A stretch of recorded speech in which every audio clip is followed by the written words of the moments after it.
what we've been worried about, particularly when humanitarian aid hasn't got into Gaza for the Palestinian civilians, food, water, medicine, we're really concerned whether or not that actually is a breach of humanitarian law. Many people are saying it is, and so we've asked the government to publish their legal advice about whether they think it is, because they've not made sufficiently strong statements on this, we feel. And we've got to worry about the Palestinian civilians, and I'm not sure the government is really abiding by its commitment to international law. It really needs to publish its advice.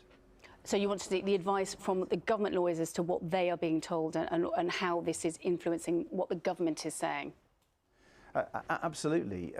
The government has taken some of its statements have been absolutely fine. We've supported them, but we're worried that they're not going further enough to put pressure on the Netanyahu government to make sure that aid is getting into to Gaza. And we've called for an immediate end to hostilities with a temporary humanitarian ceasefire to make sure that aid could get in. That would enable there to be space for negotiations to release the hostages, which is so important, and would create a space, I think, that might end where we need this to end, in a political solution.